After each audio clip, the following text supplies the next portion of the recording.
and months and years and keep turning in cycles of time, and you get ages of mankind. Ages of mankind means, according to the Vedas, there's just like winter, summer, fall, winter, spring. There's 4 seasons. So like there's 4 seasons, there's 4 ages of mankind, and this is in the best of the 4 ages. Satya Yuga. And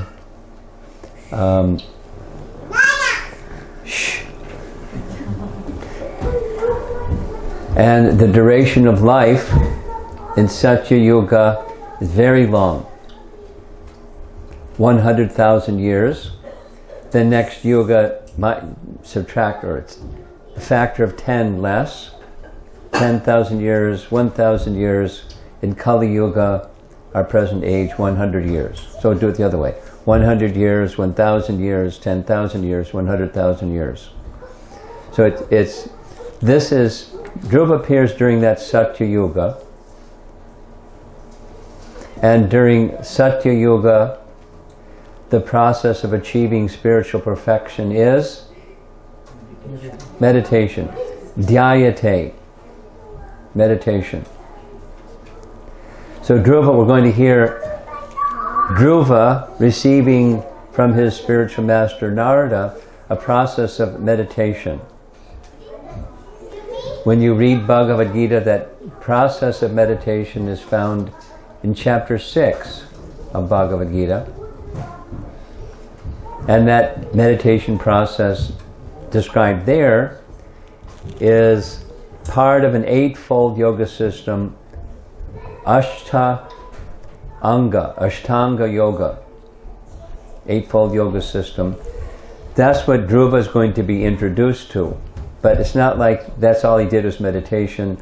You're going to hear that Dhruva is going to be given a mantra and by Narada, and Dhruva is going to be encouraged to engage in deity worship along with mantra meditation, along with mantra and the Ashtanga yoga system. And so Dhruva's picture is over here on the left, and the lotus feet of Krsna, the deity form, is over there on the right, and in the middle is the mantra. So he's given mantra, deity worship, and a meditation process that involves very severe austerity. You're going to be astounded when you hear tomorrow morning what that austerity was. But his stepmother, that means Dhruva had a father who was the king. The king's name was Uttanapada. And Uttanapada's father was Manu. And for those of you that are a little new to all of this, Manu is a giver of law to mankind. Manu is a direct son of Lord Brahma, and his function is 2 main things. Gives laws for mankind, and second function is to help fill up the universe with good population of all species of life now that Brahma has created the universe. So he's the son of Brahma, Swayambhuva Manu, gives laws and helps with the Prajapati program, that is creating praja, offspring, of all different species. So he, Swayambhuva Manu, has 2 sons and 3 daughters who help him in that service. One of those sons is Uttanapada. Uttanapada had 2 queens, and Dhruva was the son of one of those queens. Dhruva's mother's name was Suniti, and we heard about Suniti a whole lot. I have grown to appreciate the character and quality of Suniti. She's a very amazing personality. She is a pure devotee, and she had unflinching faith in Lord Vishnu. She had deep understanding of the nature of her son, deep affection for her son, knew exactly how to help him, because her son, pictured over here on the left, that's Dhruva, he was the eldest of the two sons. Dhruva was the son of Suniti, and the younger queen, her name was Suruchi, she had a son that was second born, Uttama. And so by law, the next king would be Dhruva, by Vedic law, not only custom. He was to become the next king. But Suruchi, she was envious. She wanted her son to be king. And so when little Dhruva, this is just a little review, he was just a 5-year-old boy, and he saw his younger stepbrother sitting on the lap of his father, and very innocently he wanted to climb up on the lap of his father and sit next to his stepbrother. And envious and proud, Suruchi said, "Get down. You can't sit on the lap of your father or the throne of your father. Impossible, because you didn't take birth from my womb. So if you want to sit on your father's lap, here's what you got to do. You got to die. First you have to worship the personality of Godhead, get his favor, die, and you get his special favor. You can take birth from my womb instead, and then you can sit on the lap of your father." And she said it audibly so Uttanapada could hear. Now exactly what little Dhruva understood by all of that, who knows, because he's only a 5-year-old boy. Wombs of mothers and all that stuff, what does he know? But he was insulted. So he turned to his father, and his father remained silent. No protection from his father, nothing. Because his father didn't want to be in the disfavor of his favorite queen. If he said anything, she might, who knows, she might not like him or something. So he didn't say anything. Dhruva was insulted by his father. And so he burst into tears, trembling with anger and hurt. He ran from the palace to go find his mother, because she's discarded over there somewhere, not in the palace. The king didn't have special appreciation for her anymore because he liked the younger queen. So his mother heard from the people that were in the palace what happened. She was deeply hurt and so on. We heard all of that. She consoled, she felt empathy for her son, plus her own hurt, but she wasn't reacting to those feelings. She was responding. Many things, we're going to repeat everything. She ended up, her son, Dhruva, wanted to get back.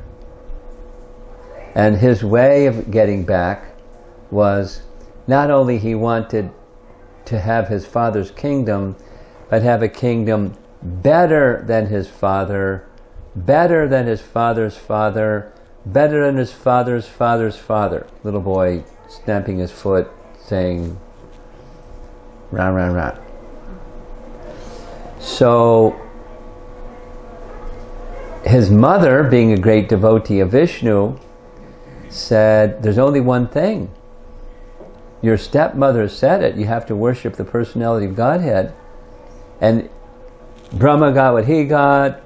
Swayambhuva Manu got the position that he got. You want this position better than both of them, you have to go to Vishnu. Because there isn't any other way to achieve what you want." She didn't say, give up this idea to have a kingdom. She knew her son. You don't say no to Dhruva.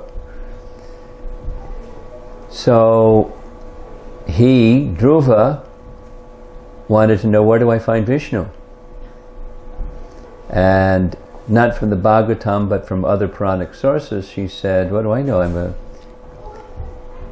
queen living in a palace. But I've heard that the sages, they go to the forest and somehow they find Vishnu. So he said, see you later, Mom, I'm going to go find Vishnu. And off he went to the forest. Just like that. No samosas, nothing. He just went off to the forest. So his mother had all faith in Vishnu. She was praying to Vishnu to protect her son. Narada came to know, well, we heard this midday today. Narada, also son of Brahma, as was his father Uttanapada, Swami Manu's son. So Narada is one of Brahma's sons, and Narada heard that the son of Uttanapada has gone off to the forest to find Vishnu. So Super Soul prompted him, go find Dhruva. So he found Dhruva. He touched his head, benediction gesture, and a little exchange between the two. Dhruva had this desire. Narada examined how strong was his desire, and it was indomitable desire. His determination was non-stoppable. There was some dialogue that showed that.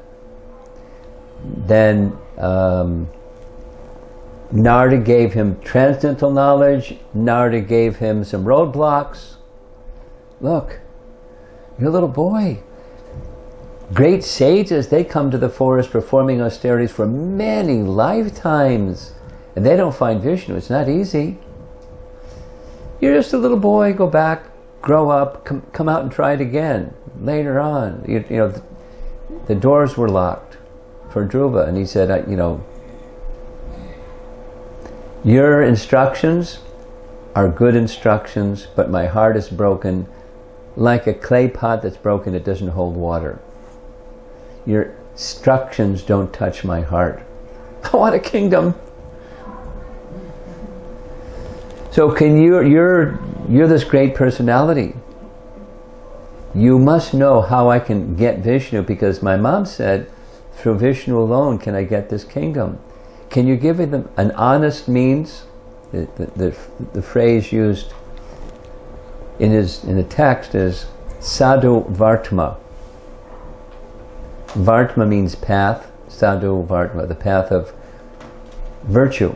A virtuous path. I don't want to just hook by hook or crook. I want a proper means to get the pleasure of Vishnu, and by that pleasure of Vishnu, my heart's desire will be fulfilled. Please help me. I'm impertinent, but what to do? I'm covered by ignorance, and I can't hear your instruction. I hear it, and I don't say it's a wrong instruction, but I can't follow it. So can you give me another instruction? How I can get my kingdom? My desired kingdom? So Narada has examined his student, Dhruva, and his determination is really strong. The object of his determination is Vishnu. Narada is capable, he's powerful enough to give him the kingdom. He's a very powerful person. But he doesn't just give him a kingdom, he gives him the means to connect with Vishnu so that his desire can be fulfilled. That's what Narada does. So the title of this section is Achieve the Lord or Receive the Lord. And that's where we ended up. And he has lots of determination. But is the determination of this little boy sufficient to lift that big bell barn? And is it simply, if we have determination, we can achieve Krishna? That's all it takes. Well, it takes more than just, it takes determination. But it takes a lot of mercy too.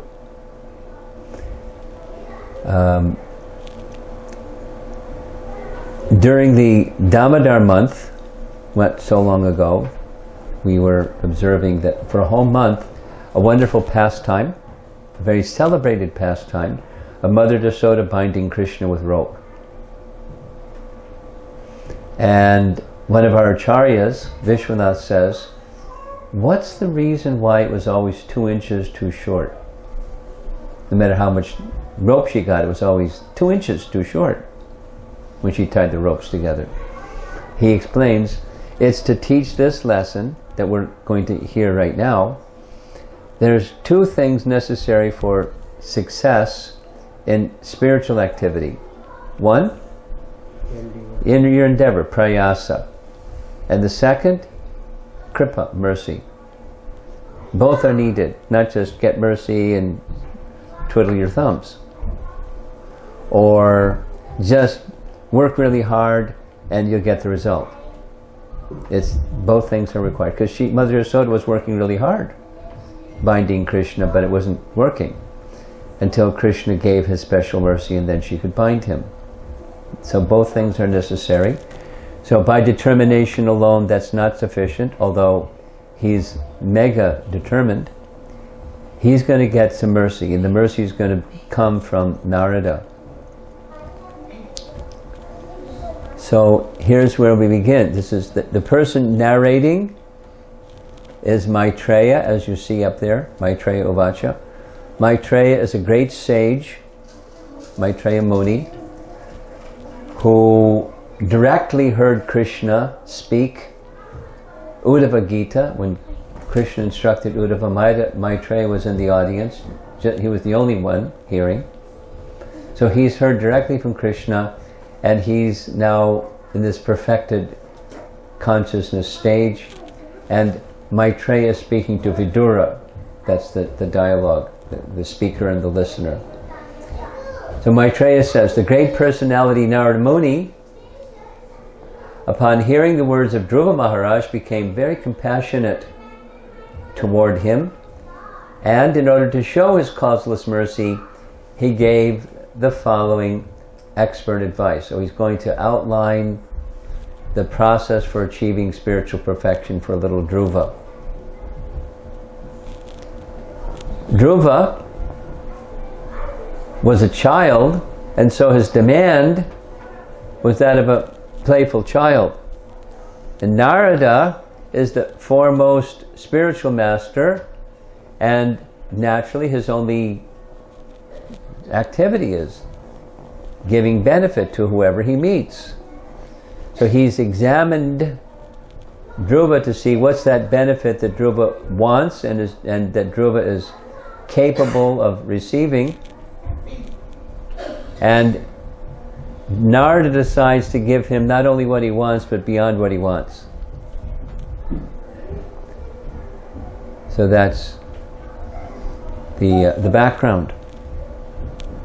The great sage Narada told Dhruva, the instruction given by your mother, Suniti, to follow the path of devotional service to the Supreme Personality of Godhead is just suitable for you. You should, therefore, completely absorb yourself in devotional service to the Lord. This is his mother, Suniti, instructing her little boy who was crying and crying and crying and saying, you need to take shelter of Vishnu and become absorbed in devotional service. So you're a fit candidate for devotional service. What he wanted, Dhruva Maharaj, was a realm beyond Brahma's abode. So he said, better than my father, better than my father's father, who's that? Swami Manu. And better his father's father's father, that's Lord Brahma. He wants a kingdom better than Lord Brahma. Lord Brahma's planet is right up here at the top of the universe. And Dhruva's way down here in this middle planetary region, the Earth. So he wanted to occupy a place beyond the universe and rule. Little boy. So that's like just imagination. But he was very determined. So here's this is an artist illustration of one universe. Over here, these are other universes and other universes, because according to the Vedas, the number of universes are too many to count. It's compared to footballs floating on an ocean. The causal ocean is the ocean, and the universes are coming from the body of Mahavishnu, and here's the inside of one of those universes. At the bottom is Garbhodakshay Vishnu, and from his navel grows a lotus stem, and on top of the lotus stem is a lotus flower. That's Brahma. And then according to the Vedas, there's 14 planetary systems within inside each universe. There's 7 lower planets and 7 upper planets. That makes 14. And this region here, that's Indra on his elephant, Airavata, that's heaven. And below heaven, we'll take a look. We'll take a look at this chart. Here's where we are, where the Earth planet is. Here's Bhuvar Loka, and then Swarga Loka. So Bhuvar Loka is here. This is where Rakshasas and Pitas and so forth, Pishachas. It's an interesting kind of Twilight Zone place. And then here's heaven. And the text reads where there's 33 million demigods, that's up here. Swargaloka, excuse me. And above Swargaloka there's 4 more. So it's Bhuvar and Swargaloka. And then Maharloka, Janaloka, Tapaloka, Satyaloka, that makes 7. 3 plus 4 is 7. So this isn't really a common term that's used in Bhagavatam, at least. Muni Loka, that's these 3. Maharloka, Janaloka, Tapaloka. But those of you that like reading the BBT publications, some of you may be familiar with Brihat Bhagavatamrita, and in that text, Brihat Bhagavatamrita describes what it's like in these places. So we hear heaven, like in the Western theology. That's it. But according to the Vedic theology, that's not it. There's 7 more planets above it, and then above that there's the spiritual sky. So those 7 planets above it, it's Maharloka, pictured here, or identified here. Maharloka, this is a detail, it's not Canto 4. But Maharloka is a place where the persons who reside there is above heaven. They don't have desires like people that go to heaven have desires. They want to enjoy heavenly delights. They want to engage in pious activities here in this plane to enjoy the fruits of their piety in heaven. And when that fruits of piety become exhausted, they again come back down to the earthly plane. But there's a place above heaven, above Swargaloka, is Maharloka. And in Maharloka, the residents, they're grihastas, they're married, but they're not interested in enhancing the enjoyments of family life. They're interested in sacrifice, yajna. Because in Maharloka, when they perform yajna, and they're saying swaha, and they're offering oblations into the fire, Lord Vishnu comes and extends his arms to receive their oblations. They really like seeing Lord Vishnu extending his arms to receive their oblations, yajna. And when the yajna is done, he recedes back into the fire, so they immediately hurry up and start another yajna, because they want that interaction with the Lord of sacrifice. And in Tapaloka, that's a place where tapasvis, where renunciates, brahmacharis and sannyasis only, and they do 2 things. They do intense meditation and they see the form of the Lord in their heart, and then they take a little prasadam break, and during their prasadam break they discuss philosophy that's really elevated, and then they go back and do their meditation again. They may take a little nap somewhere in between. Doesn't speak about that. So that's a very austere place, Tapaloka, and above Tapaloka is the topmost Brahmaloka. So what Dhruva is wanting is a place that's above the topmost planet of the universe, Brahmaloka. He wants a place, he wants to rule, have a kingdom in a place that's beyond Brahma's abode. Little boy, very determined. Here's a picture. This is drawn by some artists under the direction of Dhruva Maharaj, who spent about 3 years traveling in South India and interviewing acharyas. That's what they've done their whole life since childhood, to study the structure of the universe, to make a little assist in the Temple of Vedic Planetarium. And this is a drawing from his research work. And it shows where Dhruvaloka is. So where Dhruvaloka is, from this chart, it's above Svarga and below Maharloka. You with me? It's at the topmost region. So at the top, it's in Svargaloka, in the heavenly region, there's the planet of the Saptarishis, the great sons of Brahma. And that's in astronomy, that's the Big Dipper in Western language.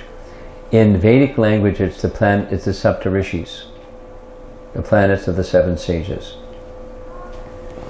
And this drawing is where Dhruvaloka is, where he eventually attained, and the planets below Dhruvaloka, that's from Earth planet, Bhuvar, and Svargaloka. That's what we can see in the sky when you look at, a clear sky in Arizona at night when it's not raining like it is tonight. You can see planets in the sky. Those are celestial planets that, according to the Vedas, they move in a counterclockwise direction. There's a vertical dimension to all of this, but in looking from the top down, they're circumambulating Dhruvaloka in a clockwise direction. You with me? Just like if you circumambulate Tulsi. Tulsi's on your right. Or you circumambulate the deity. The deity is on your right, and you circumambulate. So they circumambulate Dhruvaloka because it's a spiritual planet within this universe. What that means is, just as Krishna says in Bhagavad Gita, chapter 8, there's a place within this universe where he resides. That's this place, Svetadweep, where Kshirodakshai Vishnu resides in the ocean of milk. That's the Kshir, and that place is the island within that milk ocean. Sveta Dweep. Dweep means island. There's an island where Kshirodakshai Vishnu resides in this universe, and when the universe is destroyed, that isn't destroyed because it's not created or destroyed. It's a spiritual planet within this universe. Anybody confused? Should I go over it again? You're okay. Okay, good. So that pole star, or Dhruvaloka, or Svetadweep, they're the same terms, they're different terms for the same place. That's where Dhruva went. That's what Dhruva wanted. And it's above, it's in another plane of existence above, around Dhruvaloka. It's at the top, above them all. Here it gives a dimension. This is the 5th canto Bhagavatam. It's so many yojanas above the sun. And the sun moves just above the Bhumandala plane. So that's another detail which I won't go into. But just to make the illustration more complete, you see this kind of pale blue translucent thing here in the image. It looks like a dolphin. In the Bhagavatam, in the Puranas, in the Jyotisha Shastras, it's called Shishumar. Maybe you've heard that somewhere along the line, Shishumara.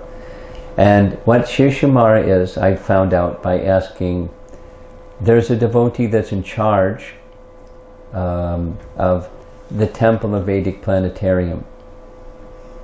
And he's very kind to me. I ask him questions from time to time and he gives me really interesting, detailed answers. So I asked him, what's Shishumara? And he said, I'll say it slowly, like the universal form, the Virat Rup, is an imaginary form so that one can picture in one's mind the form of the universe. That's what the Virat Rup, how we describe the Virat Rup. Similarly, Shishumar is a form like that. It's not actually, you can look up in the sky and see it. It's a terminology used in the Vedas and in the Jyotisha scriptures to describe those three planetary systems, Bhu, Bhuvar, and Swargaloka. It's where all those heavenly bodies are, and to picture that in all of that in your mind, that's what Shishumar is. So Shishumar turns, and thus similarly likewise the stars in the sky, they all turn in a predictable manner. That's how the Jyotisha texts work. They connect it with the pole star. So depending upon where you are on Earth, it gets technical, but we're in Phoenix. So there's a latitude and longitude for Phoenix, and you give the particular time, and you can say, this is where the stars are. This is where the Shishumara is today, at this moment, or when somebody takes their birth. These are the planetary influences acting on this latitude and longitude. It's all connected, and so based upon those planetary influences, you can then do astrology. If you know the astronomy, you can do the astrology. They're connected. All of that comes from the Vedas, and Dhruva is going to go to one of those places described in the Vedas, this pole star. Now he's asked Narada, not specifically, I want to go to the pole star, but he wants a planet that's above Brahma's planet. So say it one more time. In the horizontal dimension of the universe, it's not above, but in the spiritual hierarchy, it's above. It's at the topmost part of the heavenly region, and it's below Maharloka. But transcendentally speaking, it's above the planet of Brahma. Brahma hasn't attained it. The sons of Brahma haven't attained it. The demigods haven't attained it. He alone is going to attain it. That's what he wants. And he's very determined. Okay, so Narada Muni was very pleased with Dhruva Maharaj, and he could have at once personally given whatever he wanted.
this important verse. And that's the end of our session. And the next session is Dhruva is going to begin his activities. He goes to Madhuban. He does what Narada asked him to do, or instructed him to do, with great gratitude in his heart. And very quickly Lord Vishnu comes. There's a few other things in between we'll hear tomorrow. And then after that there's this exchange between Vishnu and Dhruva. And that's really a wonderful section. Dhruva offers prayers, Vishnu offers his benedictions, and off he goes.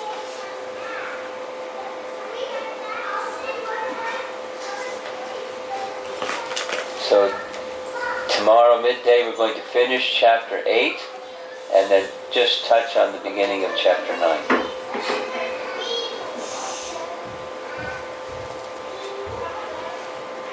So can you turn the lights on? And I think it's good. And see if there's any comments or questions.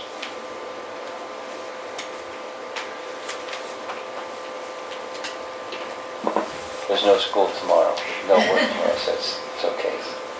Yes? So Dhruva Maharaj was initially, he was saying that this is too high for me, I cannot understand, I'm like the broken heart, I cannot take the mercy.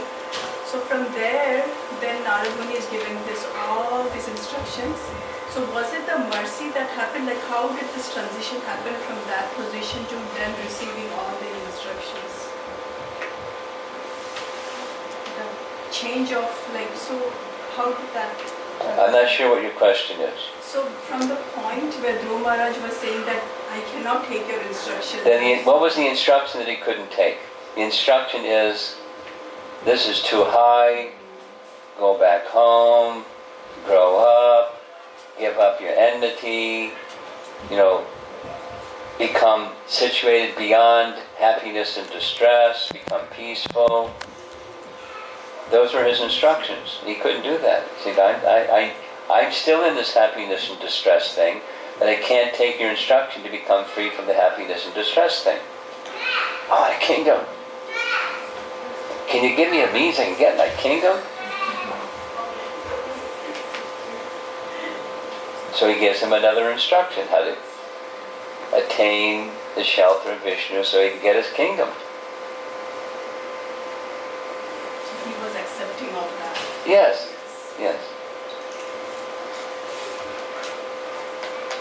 Because his determination was, I want a kingdom. And his motivation wasn't pure. So he was told, give up that impure motivation. He couldn't do it. I'm Kshatriya. This mode of goodness, peaceful proposal that you're making, I'm a Kshatriya and my heart's broken, it doesn't go in, it doesn't stick. So, give me the means to get the kingdom and I'm ready.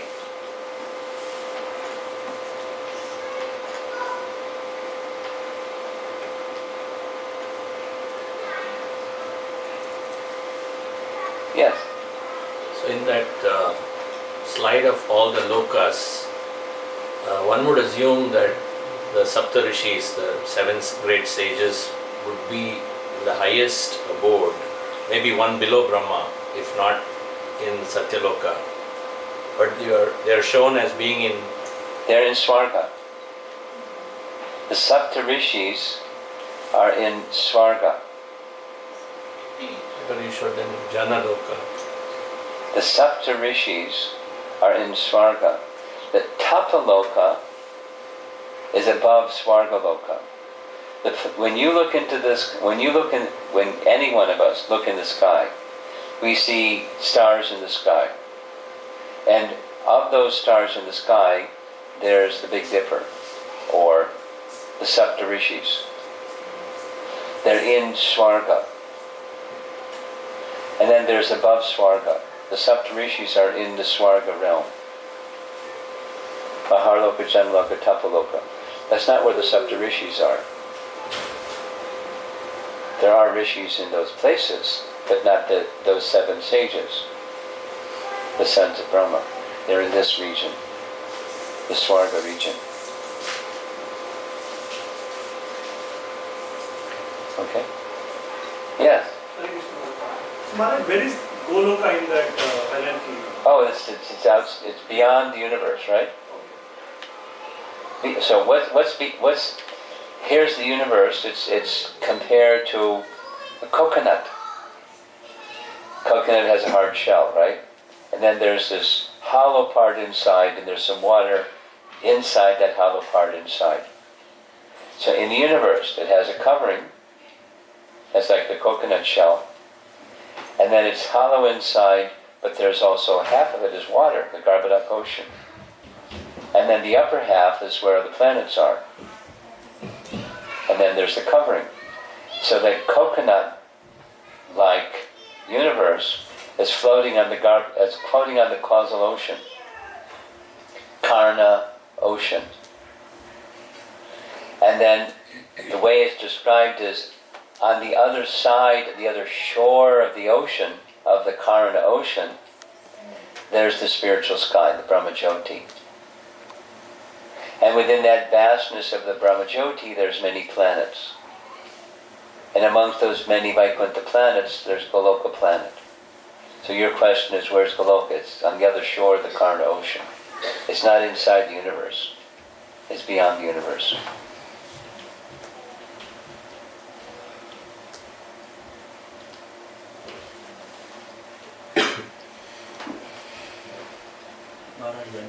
In the Gayatri mantra, there is a Om Bhur Bhuva, right? That means those are the Bhur Bhuva is the 3 lokas. Yes.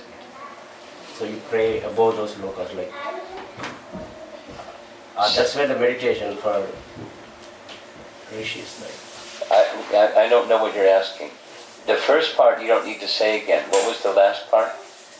Yeah, I mean, I was remembering like in the Gayatri mantra. No, but don't say the first part again. What's the second part of your question? When you're chanting Gayatri mantra, who is it that you're praying to? Is that your question? Yes. That's your question? Yeah.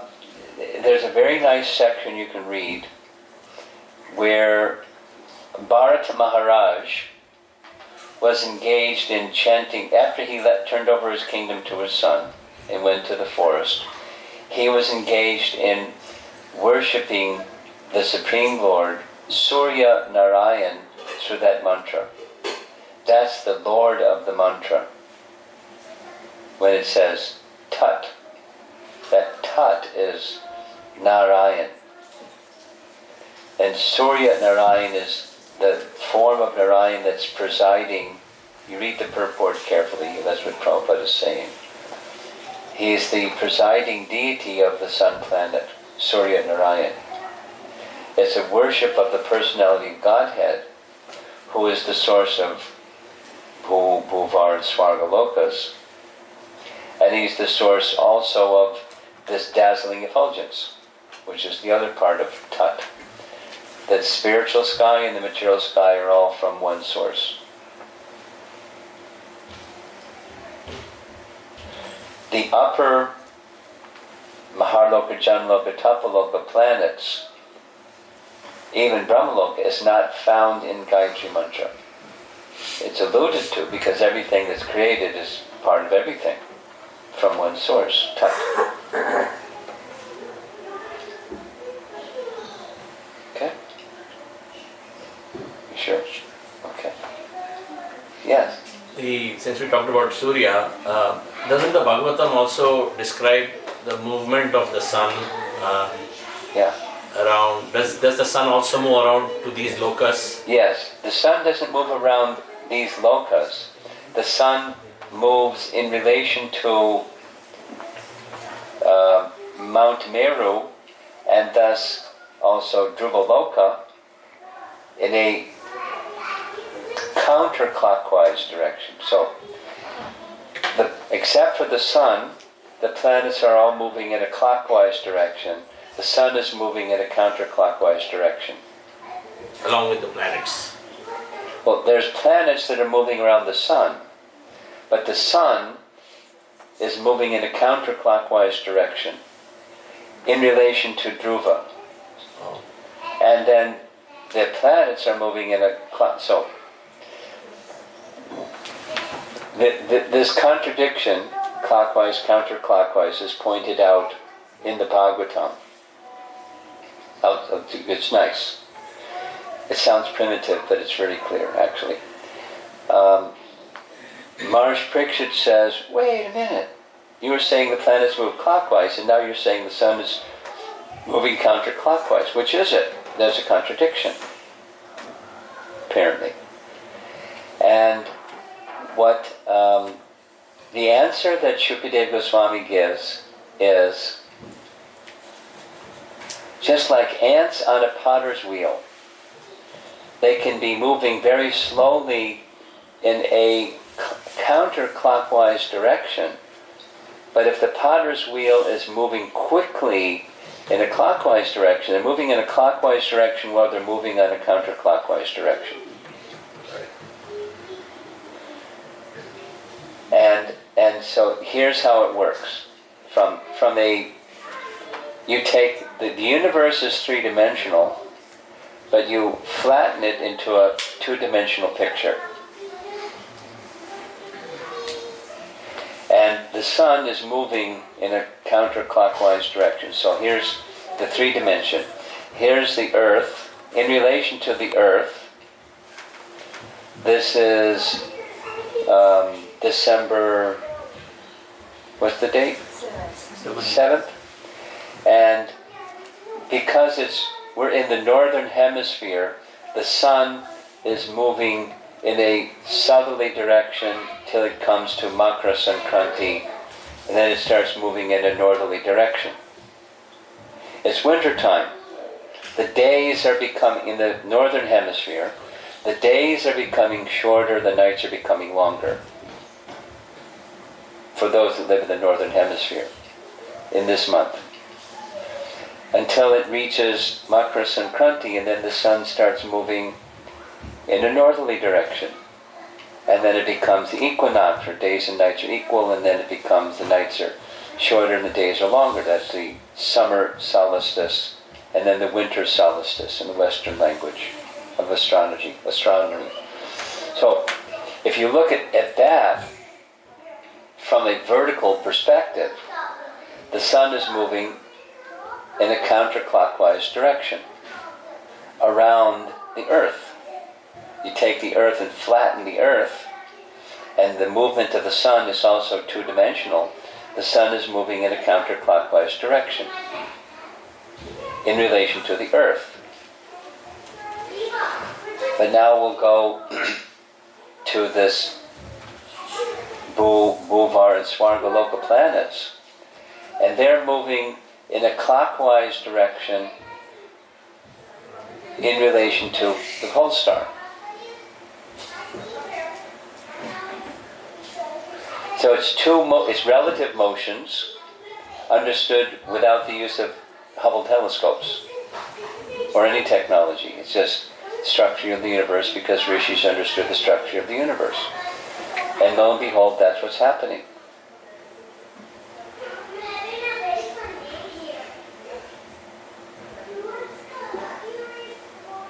So let's just take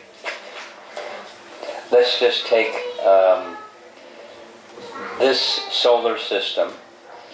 Here's the sun, and there's planets moving around the sun. That's one way of depicting.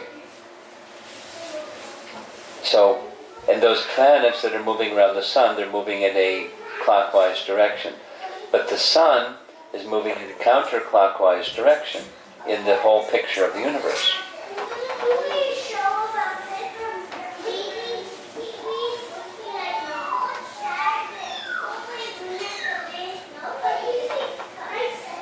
A little complicated, huh? And to hold that picture in your mind is a little more complicated. But that's the Vedic picture, and it matches what modern astronomy says. Just the language, one language is the sun-centered universe. That's our modern astronomy. And Vedic astronomy is Earth-centered picture. Geocentric. So in relation to the Earth, the sun is moving in a counterclockwise direction. You push it down to a two-dimensional map, and that's what's happening. The plane of Bhumandala, the sun is a little bit above, in the vertical dimension of the universe, the sun is a little bit above the Earth planet, and it's compared to a wheel that has a hub in the middle of the wheel, and the axle upon which the wheel is turning is a certain height above the plane of Bhumandala, affixed to the Mount Meru, and it's moving very, very slowly. 365 days to make one complete revolution in a very slow counterclockwise direction. That's the ant that's moving slowly around the potter's wheel. But then day and night happens quickly. The movement of the sun is day and night. So in relation to the earth, day and night, so you look at the movement, that the sun rises in the east and sets in the west. And you look at that from a vertical direction, the sun is moving in a clockwise direction, from east to west. You look at it in a flat map, two-dimensional map, but it's moving simultaneously counterclockwise and clockwise. One has to do with the rotation of the earth, but you flatten the picture of the earth from a vertical picture, and it's that the sun is moving quickly in a clockwise direction. That's the rotation of the earth. And in 1 year, very slowly, counterclockwise direction in relation to the earth. That's just describing the motion of the sun in relation to the earth, from 3 dimensions to 2 dimensions.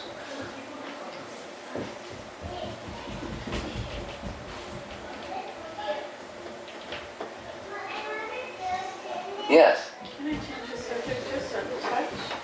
What's that? Change the subject just a touch? Oh, go right ahead.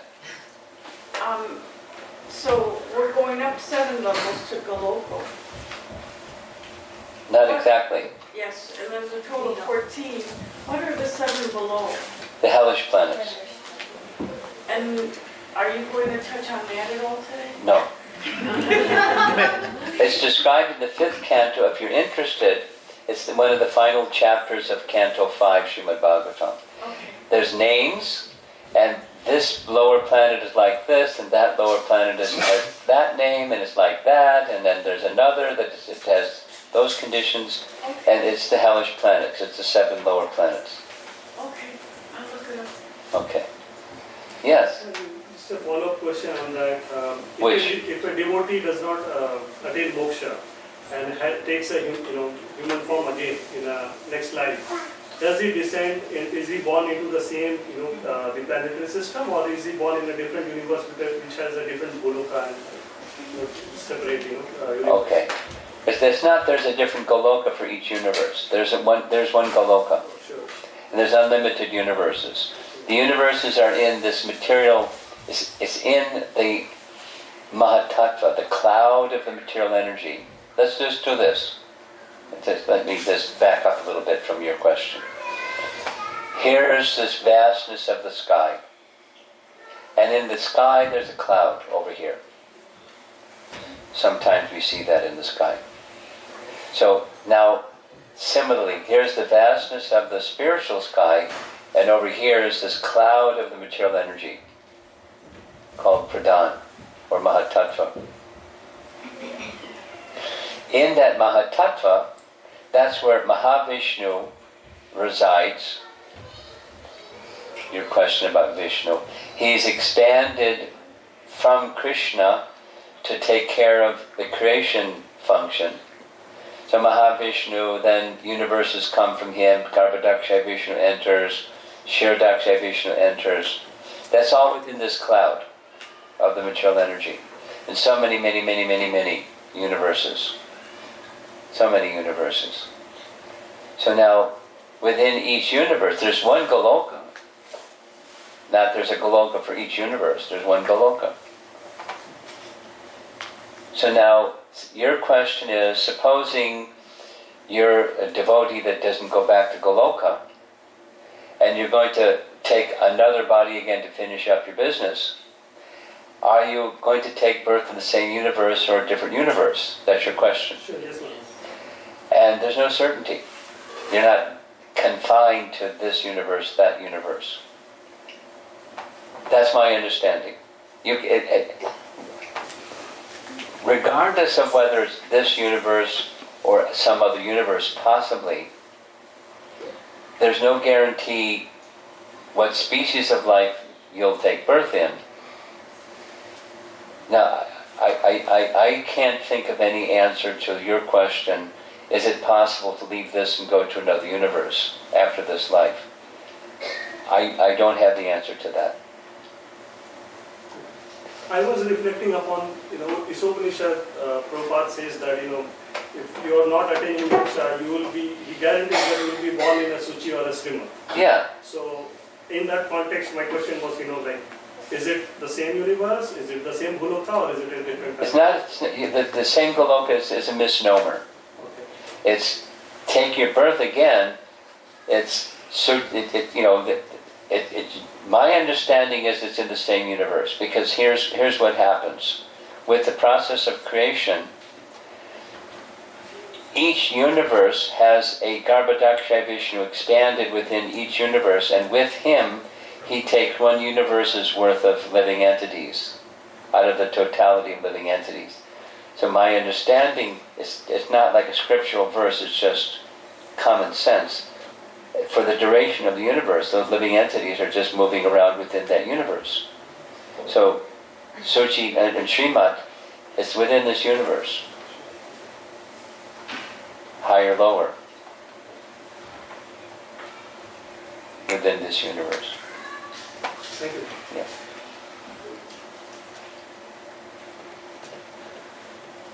Interesting questions. Maharaj, but I recently listened to a lecture where, to answer the question on why Krishna only aged up to, or seemed like he aged up to 16 years and then Yes. grew older, the Prabhu was explaining that there's always, in Goloka Vrindavan, there's areas where Krishna is 1 year old, 2 years old, 3 year old, according to the Bhava, and then what he appears here is more from that planet and eternal sky. So it's a little confusing, even more confusing. Yeah. The second part of what you just said, I've never heard before. That over here is when he's little, and over there he's something else, and over there he's something else. Here's what Brihat Bhagavatamrita says, different than that. According to the bhava of the worshipper, the Lord will show a form. And he's quite flexible. He doesn't need art as a really good example. There's many examples in art. Magari the hunter.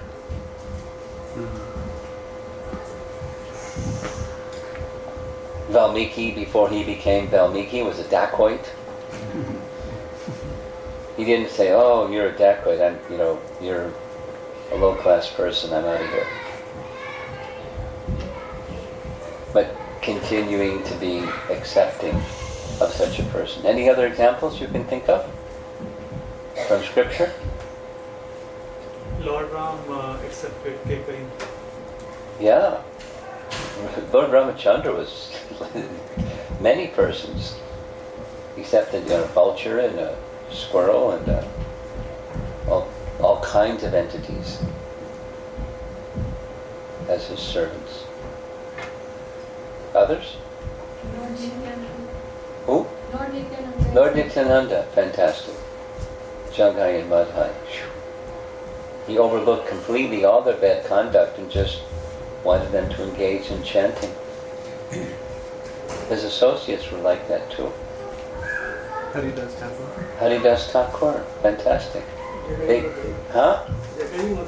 Jagai Madhai, yeah, but so Lord Nityananda. overlooking the bad qualities of Jagai Madhai. Okay, so that's a lesson in the Dhruva story, how Narada has that capacity and how he exhibited that capacity with Dhruva. So now he's going to continue describing the bhakti process, this Ashtanga Yoga meditation process. The Lord's form is always youthful. Every limb and every part of his body is properly formed, free from defect. His eyes and lips are pinkish, like the rising sun. He is always prepared to give shelter to the surrendered soul, and anyone so fortunate as to look upon him feels all satisfaction. The Lord is always worthy to be the master of the surrendered soul, for he is the ocean of mercy. Now, a little sharing, because I highlighted this, the Lord is always worthy to be the master of the surrendered soul. One of the lessons during the month of October, I was involved in preparing for and presenting parts of Ramayana, the forest section, Aranyakanda, and the meeting of the Vanaras, the Kishkinda section, and the beginning of Hanuman's journey, Sundarakanda. And I learned a lot. Particularly, I learned a lot from the Sri Vaishnava Acharyas who commented a whole lot on Ramayana. Their description, specifically Yamunacharya's description, is the whole of Ramayana is a treatise on surrender. It's a doctrine on Sharanagati. And Sharanagati requires a proper place to take shelter, Sharana. And that proper place to take shelter is Lord Ram. In this case, Narada is saying, the personality of Godhead, you want the personality of Godhead, connect with him in this way, and he can give you everything. He's worthy of your worship. He is very kind to the surrendered souls. The Lord is further described as having the mark of Srivatsa, or the sitting place of the goddess of fortune. And his bodily hue is deep bluish. The Lord is a person. He wears a garland of flowers, and he is eternally manifest with 4 hands, which hold the conch, wheel, club, and lotus. The entire body of the Supreme Personality of Godhead, Vasudeva, is decorated. He wears a valuable jeweled helmet, necklaces and bracelets. His neck is adorned with the Kaustubha jewel, and he is dressed in yellow silk garments. The Lord is decorated with small golden bells around his waist, and his lotus feet are decorated with golden ankle bells. All his bodily features are very attractive and pleasing to the eyes. He is always peaceful, calm, and quiet, and very pleasing to the eyes and the mind. And that cow looks very contented too, being nestled by the lotus feet of Krishna. Then he gives him, that's the image to meditate upon. Then how to do the meditation. Real yogis meditate upon the transcendental form of the Lord as he stands on the whirl of a lotus in their hearts. This is now describing Paramatma meditation, as depicted here by that yogi. The jeweled nails of his lotus feet glittering. The Lord is always smiling, and the devotee should constantly see the Lord in this form as he looks very mercifully toward the devotee. In this way, the meditator should look toward the Supreme Personality of Godhead, the bestower of all benedictions. One who meditates in this way, concentrating his mind upon the always auspicious form of the Lord, is very soon freed from all material contamination. And he does not want to come down from meditation upon the Lord. No, his material contamination has already been identified. He's in this get-back mentality. So that's a contamination. That's a impurity mixed along with the aspiration for bhakti, but that contamination will go. Entering the lotus of the heart of the devotees by his 2 feet, which shine like jewel-like nails, he becomes situated in the jiva and his intelligence. Interesting. In the jiva and in his intelligence. So this is Vishwanath Chakravarti Thakur's commentary. This samarchitam means of the devotees, that's who get this benefit. And dishnyam means where, and this atmani means in the jiva and in his intelligence. So what's he saying? There's the effort and there's the mercy. And the effort he's described and the mercy is now being explained. He'll appear in the living entity and in the intelligence of the living entity. Going back to Ramayana, this is just some appreciation from Jamunacharya. When Ram leaves Ayodhya, it looks really bad. He's been banished 14 years.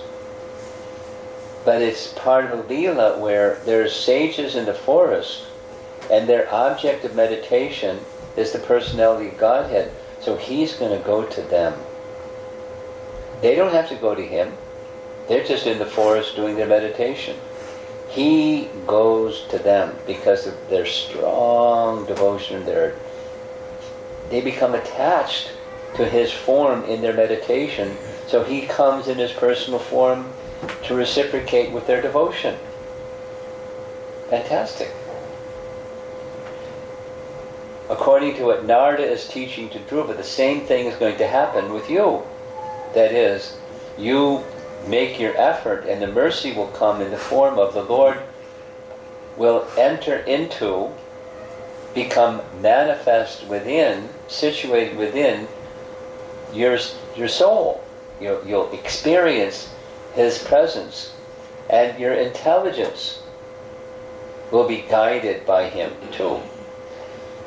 That's buddhi. That's how you conduct your life in such a way you can reach Krishna.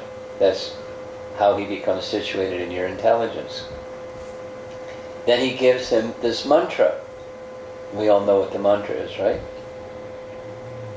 Om Namo Bhagavate Vasudevaya. O Son of the King, now I shall speak unto you the mantra, which is to be chanted with this process of meditation. One who carefully chants this mantra for 7 nights can see the perfect human beings, the associates of the Lord, traveling in the sky. How about you guys? 7 nights, right? He gives the mantra. This is the 12-syllable mantra for worshipping Lord Krishna. I mean, it's Vasudeva, it's Krishna. He was told by his stepmother, worship Narayan. He's told by his mother, worship Vishnu. And now this is a mantra for worshipping Krishna. But of course, Vishnu is an expansion of Krishna. One should install the physical forms of the Lord. This is now deity worship.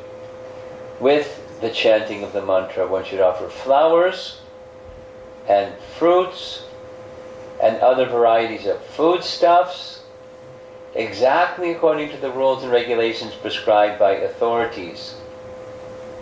But this should be done in consideration of time, place, and attendant conveniences and inconveniences. In other words, if you have a nice kitchen, you can make a nice offering. You live in the forest, it's whatever you have in the forest. and you offer that with love and devotion. Here's a comment by Vishwanath, and I'll explain. It is understood from this sloka that teaching Vaishnava mantra with Om to persons without Upanayanam is allowed. This supersedes the rule of giving such mantras only to those who have Upanayanam.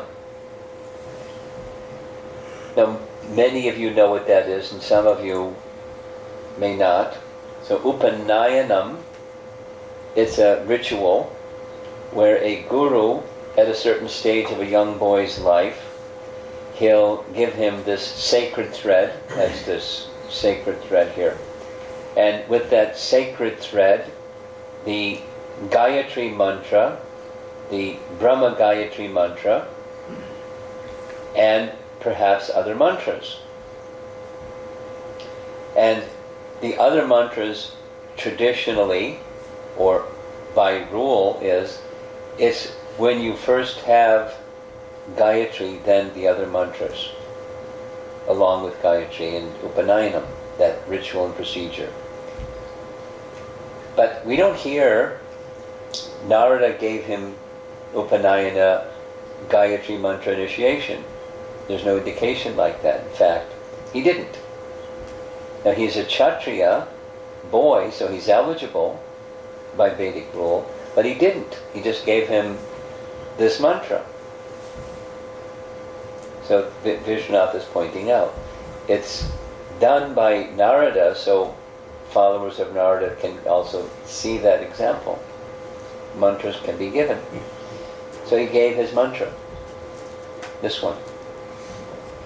And we, even without Upanayanam, we give this one.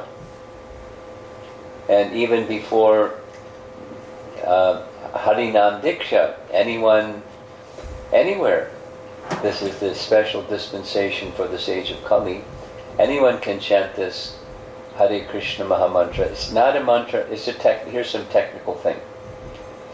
Go back. Vedic mantras have 3 parts. This is one of the parts. This is the bija, Om or Klim or Shrim or something. Bija mantra.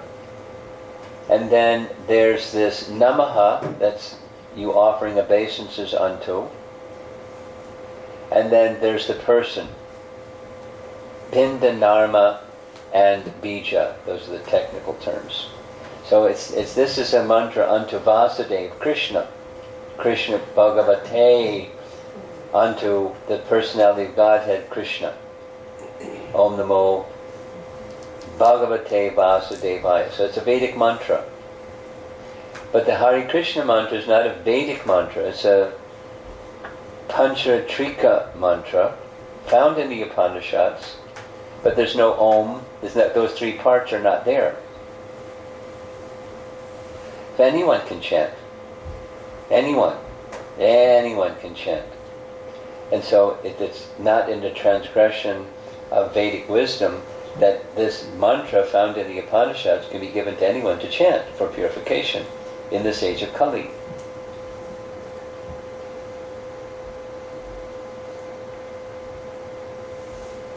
So in the purport, Prabhupada explains, one should not artificially try to see the form of the Lord while chanting Hare Krishna. But when the chanting is performed offenselessly, the Lord will automatically reveal himself to the view of the chanter. The chanter therefore has to concentrate on hearing the vibration. And without extra endeavor on his part, the Lord will automatically appear. This is this message of achieve or receive. Our responsibility in the bhakti process is to receive, to be eligible to receive. Not your determination and I'm going to achieve. That's the material mindset. You know, everybody knows that one. Look, you're really smart, just to work really hard and you'll do really well in school and work really hard in your career and you'll achieve whatever you want to achieve in your career. You're good, just work hard. and you can achieve. Go team, go. And the bhakti process is this descending mercy. Become qualified to receive the descending mercy. That qualification is purity. It does require some effort and determination, but determination is to become pure so that you can receive this mercy. And that determination is spoken of here in big letters, just here. It's too difficult. It's too easy. But that's the requirement for us. Prabhupada explains traditionally in this regard, when an iron rod is made red hot in a fire, it is no longer iron, it is fire. We can become fire-like, or we become spiritualized by hearing that sound vibration, which is none different than Krishna himself.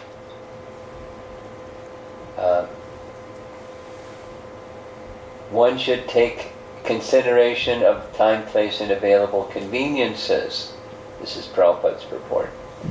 Sanatana Goswami says that as bell metal can turn to gold when mixed with mercury in a chemical or as alchemy process, so by the bona fide diksha or initiation method, anyone can become a Vaishnava.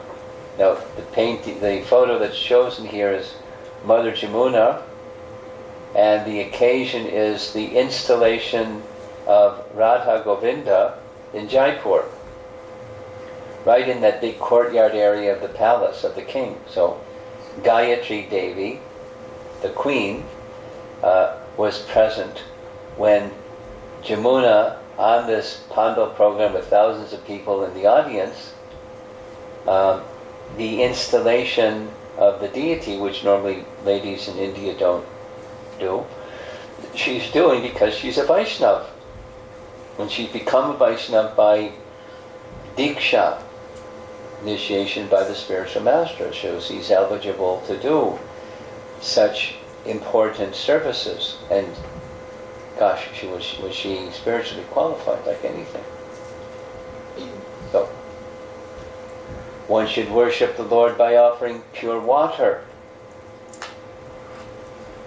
pure flower garlands, fruits, flowers, and vegetables, which are available in the forest, or by collecting newly grown grasses, small buds of flowers, or even the skins of trees, and if possible, by offering tulsi leaves, which are very dear to the Supreme Personality of Godhead. He's describing a deity worship process that he's giving to Dhruva. It is possible to worship a form of the Lord made of physical elements such as earth, water, pulp, wood, and metal. Those of you that have read Nectar Devotion, you're familiar with all of this. It describes it. In the forest, one can make a form with no more than earth and water and worship him according to the above principles. A devotee who has full control over his self should be very sober and peaceful and must be satisfied simply with eating whatever fruits and vegetables are available in the forest. So there's Jagannath deities made of wood, and you may know this when the gopis of Vrindavan were just young girls. They wanted Krishna as their husband. They weren't wealthy, they were just village girls, and so they made a deity of Katyayani, pictured here, made of earth and water. And they worshipped according to a particular instruction for a whole month. The Katyayani Vratas during the month of Magh, and Magh means the winter month, and those of you that know the climate in Vrindavan, in the winter months, it's really cold at night. Like here, it's this kind of a desert climate. At daytime is one thing, at nighttime is cold. In Vrindavan, it's really cold. And so the vrata that the girls would do with those that perform that particular vrata, before the sun rises, you go to the bank of the river Jamuna, you say some prayers, in this case, worship Katyayani, and then you bathe up to the neck in the freezing, ice-cold water of the river Jamuna before the sun rises, every day for a month. Brr. So they did that.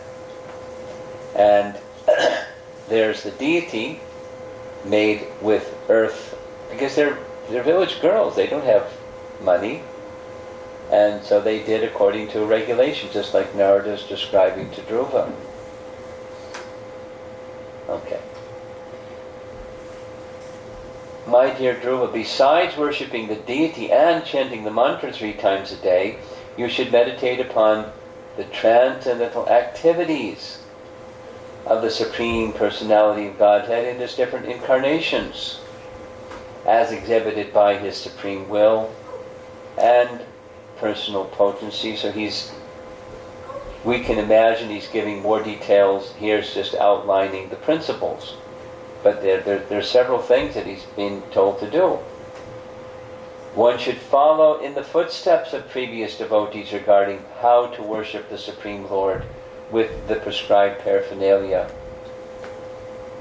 Or one should offer worship within the heart by reciting the mantra to the Personality of Godhead, who is non-different from the mantra. And maybe you recognize this painting. This is a Brahmana. Prabhupada has told this story on a number of occasions. There was a Brahmana who his whole life was engaged in deity worship, and when he became old, he couldn't do all the worship in the same way that he could when he was younger, and so he began in an authorized manner of worshipping the deity in his mind. So in his mind, it was a meditation. He would go to the forest and he would gather all the items needed for the worship, and then he would bathe the deity with celestial waters, and then so forth and so on and so on. And then he would cook for the deity in his mind. It's not, if you can cook in your kitchen, you don't just do it in your mind. But he was unable to